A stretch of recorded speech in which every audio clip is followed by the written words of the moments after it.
Hello again, everybody. Just frying up the last batch of my meatballs. They are smelling good, just, sizzling away over there. I don't know if you can hear it, but I want to whip up my tzatziki to go with them really quickly. Now, I think everybody really likes tzatziki. I know I do. I don't really care what you put it on. I like that almost more than whatever it goes with. And it is super easy to throw together and not many ingredients. However, the one thing you do sort of have to think ahead about is your cucumber. So I want to talk about this first. I have been draining this cucumber. Now this was one English or hothouse cucumber. They are the ones that come singularly wrapped in the plastic wrap. So I half peeled it. I left a couple stripes on it, cut it in half lengthwise, scooped out the seeds with a spoon, and then I grated on the large holes of a box grater, just the actual flesh of the cucumber. So I put it in my strainer. I put a very large pinch of salt in there, which what happens is when you salt this, it sort of draws all of the water out from it, and you can see just how much liquid comes out of one cucumber. So this, if you didn't do this step, this would have ended up in your tzatziki and you'd have a really liquidy, not great sauce. So that's why we do this step. There is one last thing that I sort of want to do to ensure that we're going to have a nice thick yogurt sauce is now just give this a press to get out any extra liquid that might have been hanging out in there. All right, I think that's good there. And then I kind of dump this now, goodbye. I dump this onto a paper towel and I just try to kind of extract a little bit more liquid out of this. And listen, you'll never get it all. Cucumbers are so watery, but I think that is pretty good for now. All right, that's the hardest part of it, and it's not hard at all. Now, Greek yogurt. You can use fat-free, you can use full fat. They did not have fat-free, so we have 5%, whatever.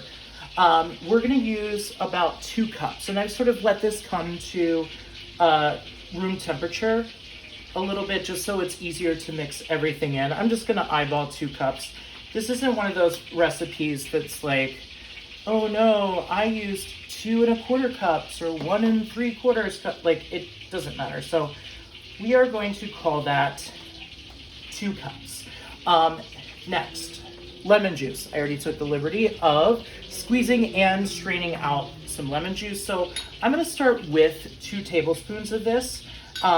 It might need more, I don't know, but I figure it's always easier to put less in and put more in later than it is to take it out if you don't want it.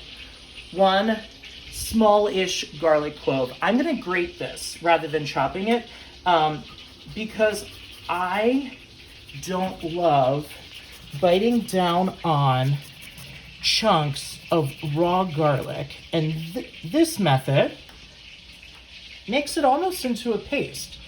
So then that goes in, it just more evenly mixes through. If you love garlic, put more in. Raw garlic for me is like 1 clove is enough in this for sure, but put as much as you want. I am going to put 2 tablespoons of olive oil in here. Normally I don't measure, but since the tablespoon was already in play, why not? All right, at this point, I am going to give it just a little sprinkle of kosher salt, just a pinch. We did salt the cucumber, remember, earlier, so we're gonna taste it and see where we're at on this. Now, normally I do like to make this in a little bit of a larger bowl. However, this is the bowl I'm gonna store this in, so I'm gonna struggle through mixing this in this tiny little bowl to see where we're at. Okay, it's looking pretty good.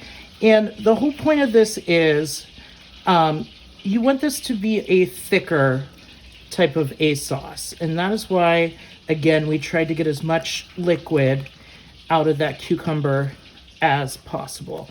That just ensures we're gonna have a nice thick sauce. One more ingredient, and it is in the fridge because I didn't want it to wilt. It is Kent's favorite. Yay. Fresh mint. Yay, More. I already chopped this. So I'm gonna do, I don't know, maybe that much? That's plenty. Maybe that much? That's plenty. Oh, you're so funny. Just gonna stir this through. I think up to a quarter cup is totally good in this. P.S.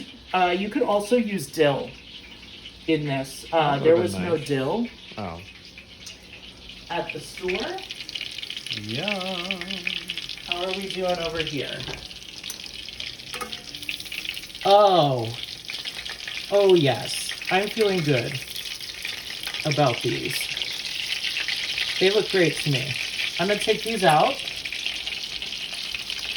I'm just draining these on paper towels to get the excess fat and oil off of them before I stick them in my 200-degree warm oven with the rest of the other batch. And they can hang out for pretty long. They will dry out for, an hour or so.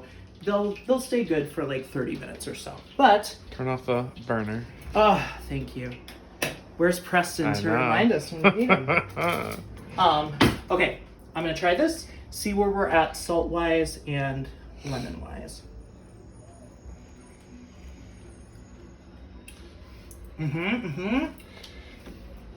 We need more salt, for sure. I could use more mint, but I'm gonna back off. Thanks, babe. You're welcome. You can add it onto your own personal plate. I will garnish mine Yeah, with the rest of this chopped mint. perfect. Okay. All right. I think we're good there. I'm gonna let this hang out in the refrigerator for a little bit, let the flavors marry. That's just what it needs to do. My meatballs are gonna stay warm. I'm taking the chill off a quinoa salad that I made to go with this, and Saturday dinner is served. Thanks, everybody.